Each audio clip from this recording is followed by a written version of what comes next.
Hello students, welcome to my YouTube channel. Students, in this video I am going to talk about section number 2, textual passages, and these two passages are for 20 marks. In my previous videos, I have covered the language study in two parts. In this video, I am going to talk about how to solve the textual passages and activities of the textual passages and how to score maximum marks. So students, textual passages in your annual examination in board exam, there are two passages for you. आपल्याला board परीक्षेमध्ये question number 2, section number 2, question number 2A and question number 2B हे दोन प्रश्न आपल्याला textual passages scene passage वरती आहेत. यासाठी आपल्याला 20 मार्क्स आहेत. First passage 10 marks and second passage 10 marks. So how the activities are, याच्यामध्ये ऍक्टिव्हिटी कशा असतात आपण हे लक्षात घेऊया. Question number 2A and B and question number 4A, that is the non-textual passage. यामध्ये आपल्याला ऍक्टिव्हिटीज A1 मध्ये कशा पद्धतीने असतील आपण ते पाहूया.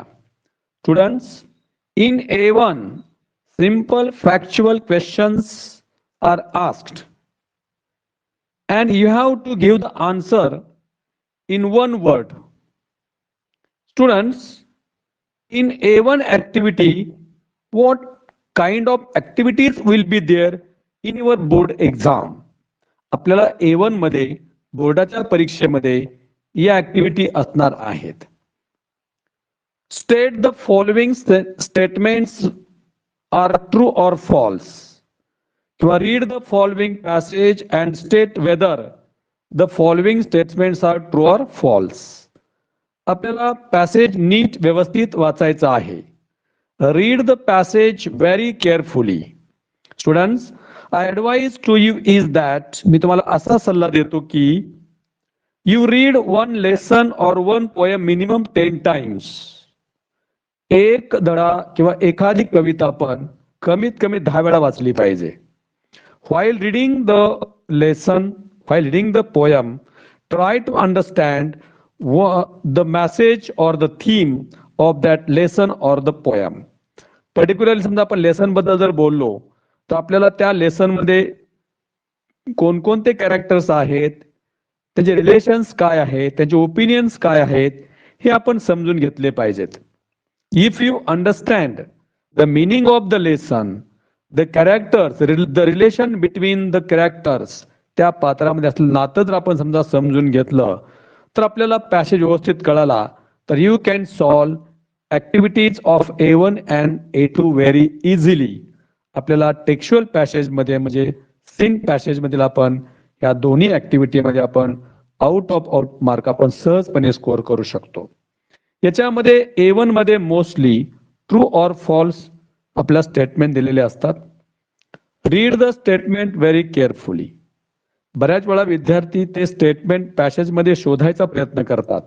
तसं न करता आपण काय करायचं आहे की त्या सेंटेन्सचा अर्थ लक्षात घ्यायचा आहे आणि अर्थावरून आपण ठरवायचं आहे की सेंटेन्स ट्रू आहे की फॉल्स आहे. रचनेवरून ठरणार नाही. कधी कधी काय होते, एखाद्या सेंटेन्सचं रचना बदलून देतात, अर्थ मात्र तोच असतो आणि मग आपण काय करतो त्या ठिकाणी फॉल्स हे आन्सर आपण लिहायचा प्रयत्न करतो. असं न करता read the passage very carefully and just try to understand the meaning of that particular statement or sentence. त्या स्टेटमेंटचा आपण अर्थ समजून घेतला, आपला पॅसेज वाचायची पण गरज पडणार नाही. You can write very easily answer of true or false. Then complete the following sentences. याचं उत्तर आपण शब्द किंवा शब्द समूहामध्ये अपेक्षित आहेत. आपण पॅसेज नीट वाचून पॅसेज वाचताना आपण मेन पॉइंट्सला पण अंडरलाईन करत जायचं आहे किंवा आपण पहिल्यांदा ऍक्टिव्हिटी वाचा नंतर पॅसेज वाचा.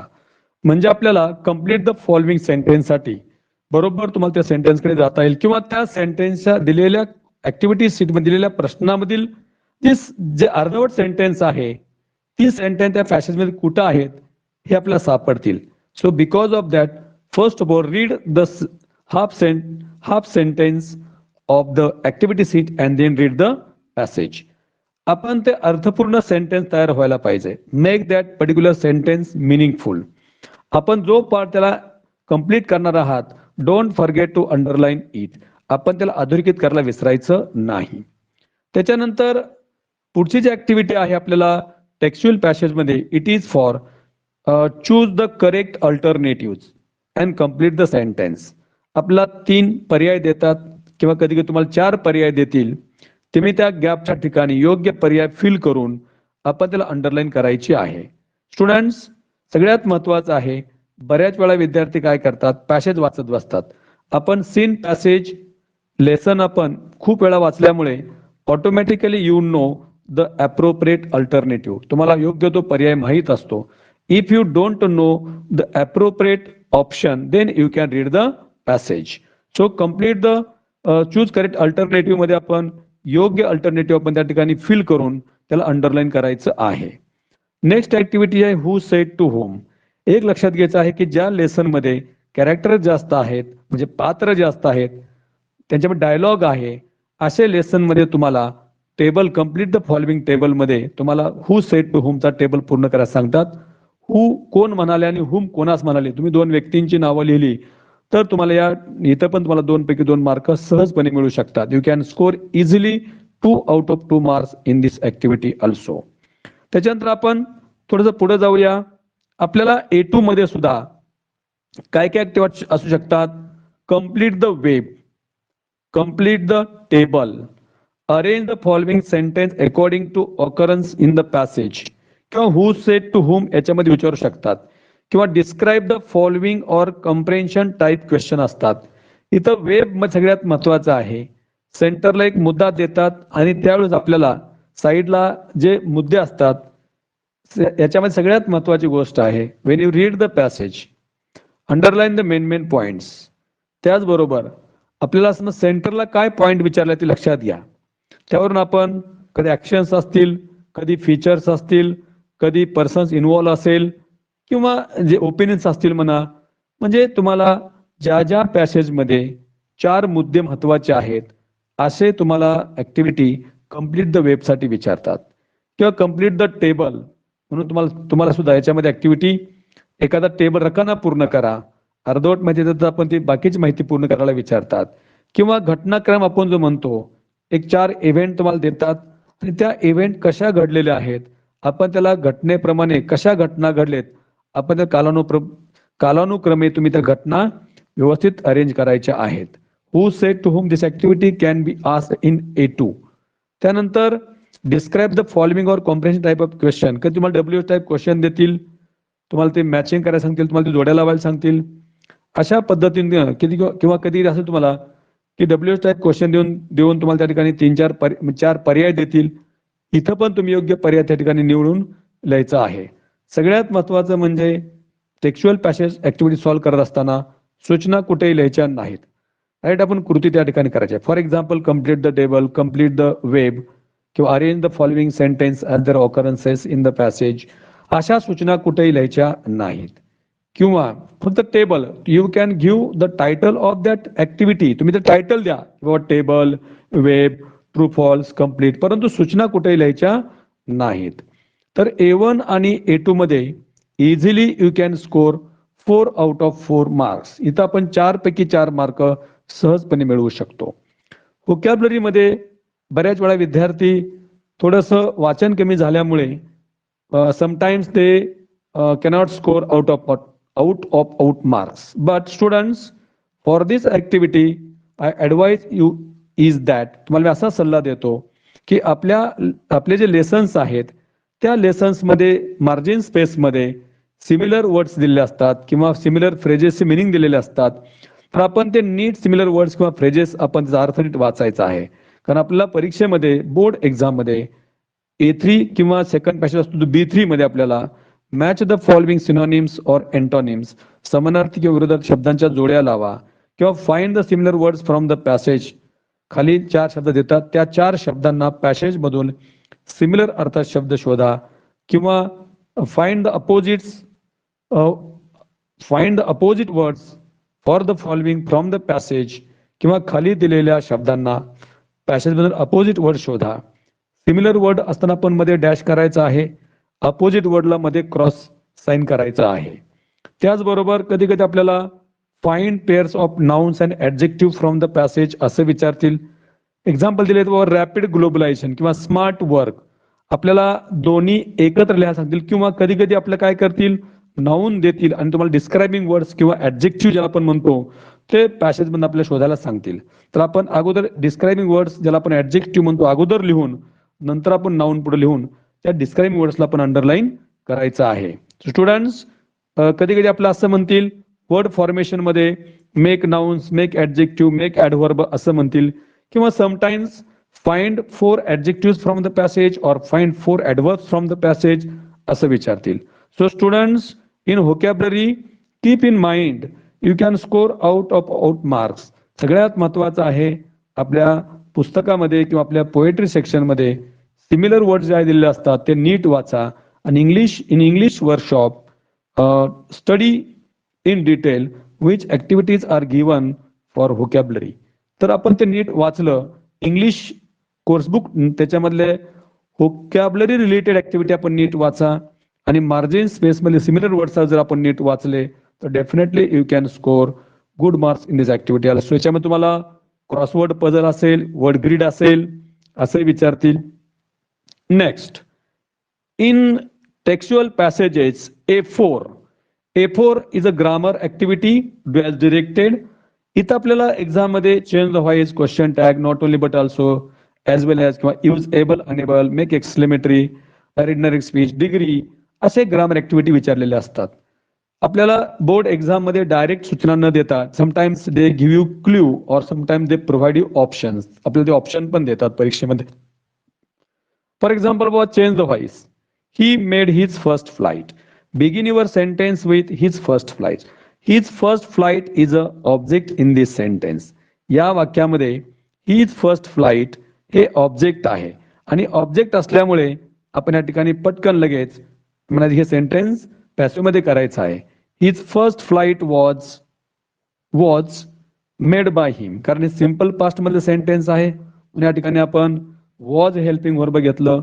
ऍक्टिव्हचं पॅसिव्ह करताना थर्ड फॉर्म घेतात व्हर्बचं, मेड आलं आणि पुढे बाय लिहून हीच हिम पॅसेज मध्ये आलेलं आहे. किंवा क्वेश्चन टॅगची ऍक्टिव्हिटी विचारतात. By the champions aren't made in gyms. तर या ठिकाणी क्वेश्चन टॅग आहे आर दे. किंवा Meena is good friend of mine. Is आहे म्हणजे इजंट आणि मीना बद्दल सर्वनाम या ठिकाणी येतं शी, इजंट शी.